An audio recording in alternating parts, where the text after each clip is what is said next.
Address 13 Jesus at Capernaum. But he passing through the midst of them went his way, and came down to Capernaum, a city of Galilee, and taught them on the Sabbath days. And they were astonished at his doctrine, for his word was with power. And in the synagogue there was a man, which had a spirit of an unclean devil, demon, and cried out with a loud voice, saying, Let us alone, what have we to do with thee, thou Jesus of Nazareth? Art thou come to destroy us? I know thee who thou art, the Holy One of God. And Jesus rebuked him, saying, Hold thy peace and come out of him. And when the devil had thrown him in the midst, he came out of him, and hurt him not. And they were all amazed, and spake among themselves, saying, What a word is this? For with authority and power he commandeth the unclean spirits, and they come out. And the fame of him went out into every place of the country round about. And he arose out of the synagogue, and entered into Simon's house. And Simon's wife's mother was taken with a great fever, and they besought him for her. And he stood over her, and rebuked the fever, and it left her, and immediately she arose and ministered unto them.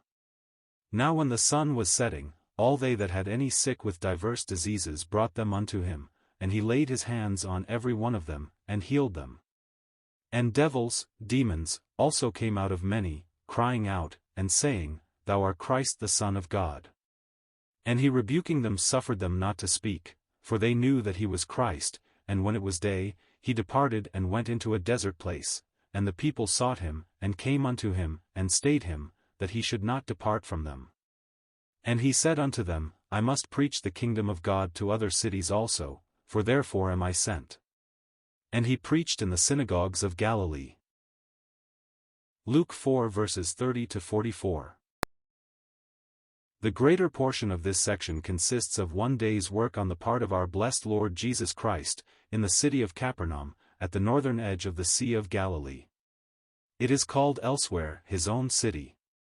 After he gave up his work in the carpenter shop and went out on his great mission to proclaim the gospel of the kingdom to a waiting people, a people who had been expecting that kingdom for so long, he removed from Nazareth to Capernaum, and made that the center from which he traveled back and forth to the various parts of the land. So on this occasion he returned to Capernaum, and he taught them, we are told, on the Sabbath days. By the term Sabbath day, we are not to understand our Sunday, but the Jewish Sabbath, the seventh day. That was the day on which the people laid aside their usual employment and gathered together in their synagogues to hear the word of God and to offer prayer. Our Lord took advantage of that day and joined with them.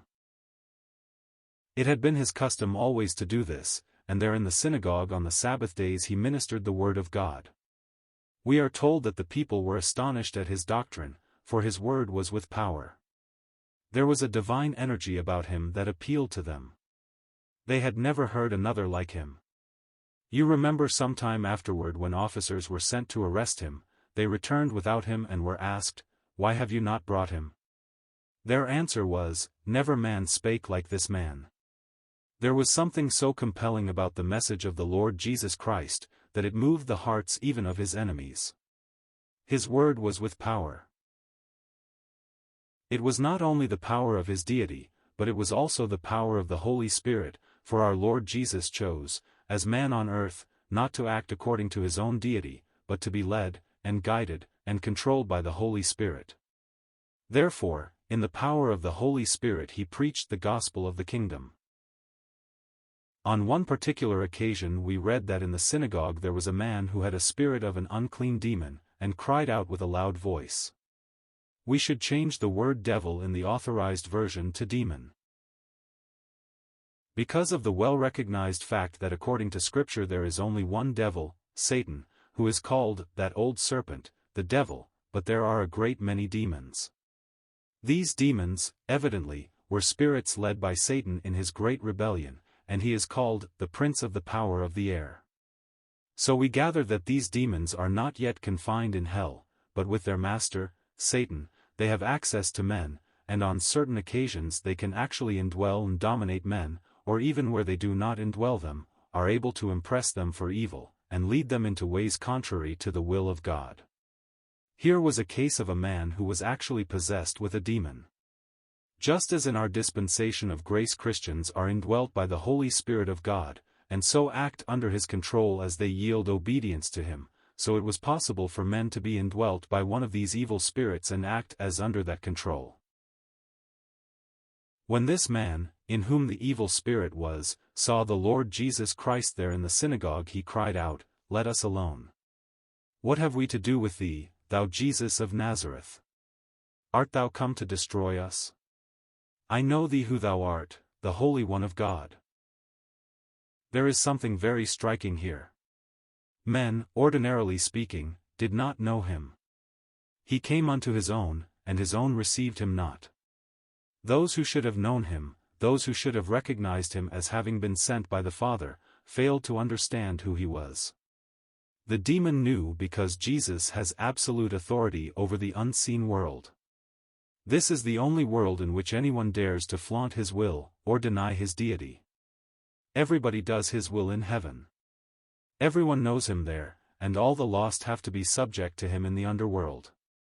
Even demons have to recognize his authority. So this evil spirit called out, "I know who thou art, the Holy One of God."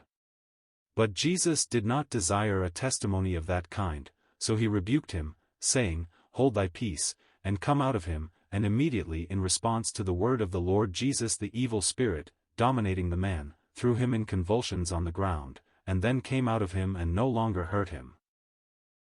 All this took place in the synagogue at Capernaum.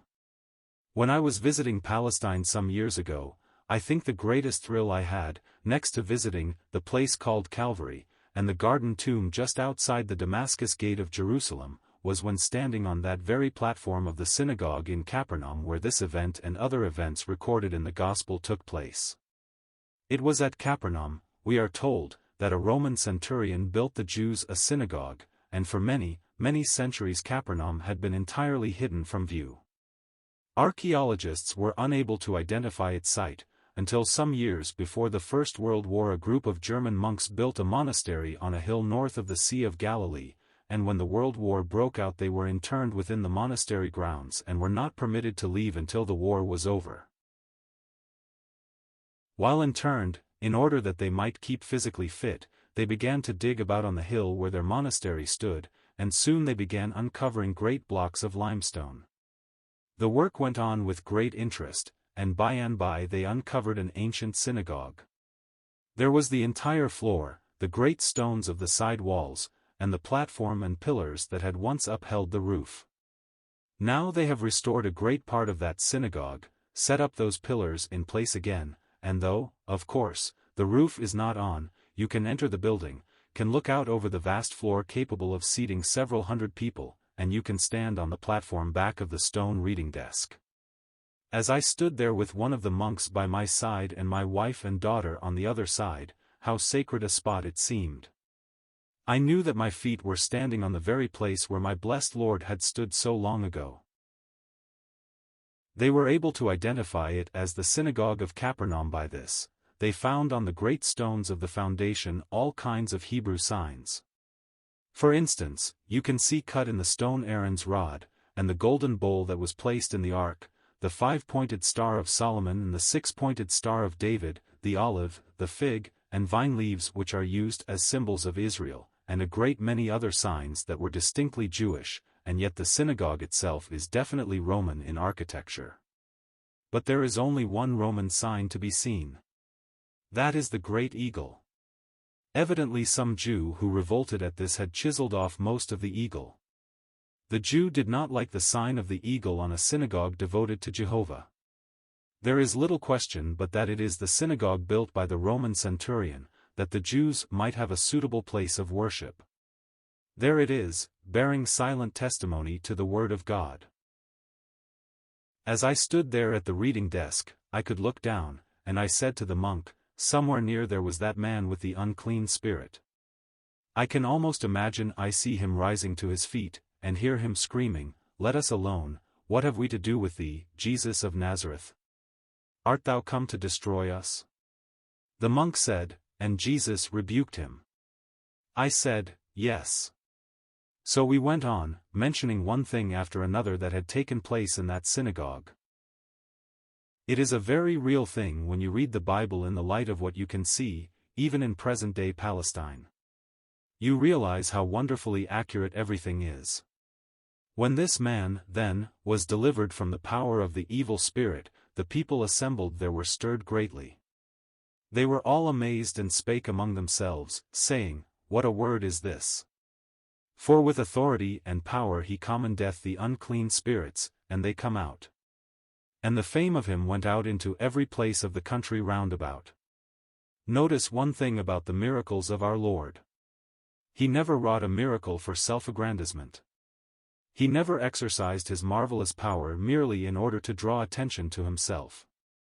In other words, he was not like the so-called magicians among the heathen who do all sorts of wonders to amaze and dazzle people.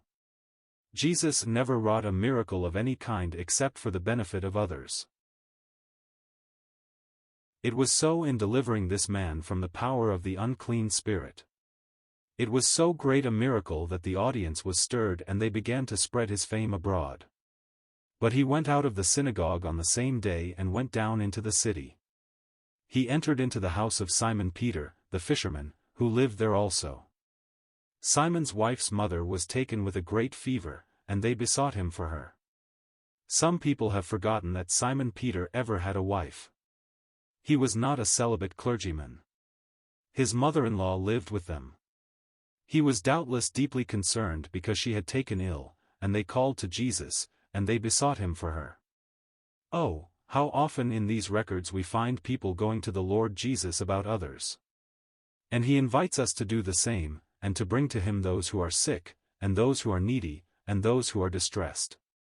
He loves to answer prayer today as he did so long ago. They pleaded with him to do something for Simon's wife's mother, and he went into the sick room. He stood over her and rebuked the fever, and it left her. There is an added word in one of the other Gospels I like so much. It says, he touched her hand, and the fever left her. He stood over her and rebuked the fever, and he put his hand upon that hot fevered hand of the patient, and immediately there came a calmness, a sense of quietness and coolness. In the same wonderful way the Lord Jesus loves to minister to our fevered, restless hearts today. Oh, how many of us, in a certain sense, are like this poor woman. We are all distracted and upset and disturbed by existing conditions. What a blessed thing it is when Jesus comes to the bedside, when Jesus draws near, and when he rebukes the fever, when he touches the hand, and the fever dies away. We are told that immediately she arose and ministered unto them. This is quite natural when one has experienced the delivering power of our Lord Jesus Christ. How the heart delights then to do something for him and for others. This good woman no sooner is healed, no sooner realizes that she is well, than she says, Now, I want to serve him who has done this thing for me, and I want to serve those who are dear to him and to me. So she ministered unto them. Have you felt a touch of his healing hand? Has his voice rebuked the fever of sin that once raged in your very being? Is it your delight now to serve him? Are you among those who are glad not only to avail themselves of his delivering power, but are now concerned about giving him the service of a grateful heart? Are you putting yourself out for the blessing of other people? This is the test of real conversion. You can tell a person who has experienced the saving power of the Lord Jesus Christ by the manifestation of a desire to please him, a desire to do his will, to glorify him, to make him known to others, and to bring them into contact with him. Every time the Lord wrought a work of power like this upon the body of some dear needy soul, the word of it went abroad to encourage others to come to him. It is the same today.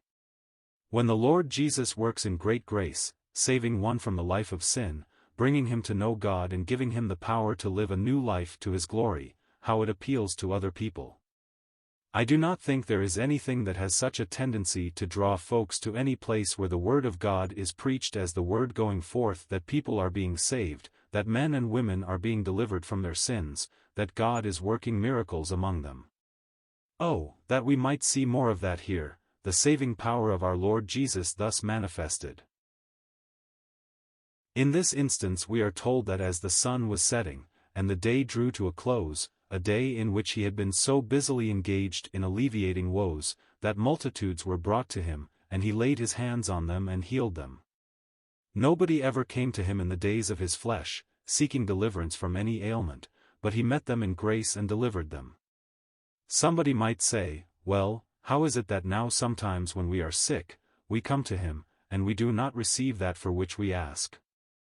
We need to remember that those mighty signs and wonders that he wrought when he was here on earth were the witnesses given to Israel to his messiahship. He did them not only to help those who came to him, but also to bear testimony to those who saw and heard, that he was indeed the promised Savior.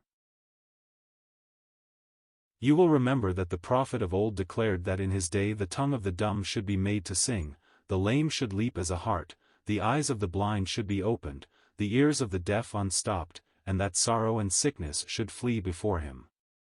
These were the outward evidences that he was what he professed to be, the Messiah of Israel. Now that he has gone back to glory, he has not given the definite promise that he will heal diseased bodies, but he has promised that he will always deliver sin-sick people that will come to him. He says, "Him that cometh to me, I will in no wise cast out." Every miracle that he wrought was in some way a picture of what sin does to men and women and how they are delivered. Take, for instance, the man who was possessed with a demon. He is just a picture of people all about us controlled and dominated by satanic power, driven by habits and passions from which they cannot deliver themselves. This woman, with a fever raging in her veins, is a picture of the feverishness of sin, from which the Lord gives complete freedom. They came to him from all quarters and he healed them. We are told that demons also came out of many, crying out and saying, "Thou art Christ the Son of God." They knew him. They recognized him. They understood who he was. Men might deny him, but the demons could not. He rebuked them because he did not want their testimony. And he rebuking them suffered them not to speak, for they knew that he was Christ. Then we are told that when it was day he departed. When the morning dawned, he left Capernaum and went out into a desert place, and people sought him there, and came to him and begged him not to depart from them. It is beautiful to see this. At this time, at least, he was appreciated, and the people wanted him to remain. There may have been some selfishness in that. But they recognized his power and they desired him to stay in their city. He said, "I cannot confine myself to one place. I must preach the kingdom of God to other cities also." He went on from place to place, and preached in the synagogues of Galilee. Thus he was being accredited to the people of Israel as the promised one for whom they had waited so long. Oh, what a joy it is to realize that although now he is hidden from the eyes of men, yet his power is just the same. If I am addressing any who are in trouble, or sorrow, or distress, who are bound by chains of sin, or controlled by the power of habit, if you will only come to Jesus, though he is now in heaven and seated at the right hand of the Father, you can reach out the hand of faith and feel the touch of his hand of healing. He will give deliverance to all who call upon him in faith.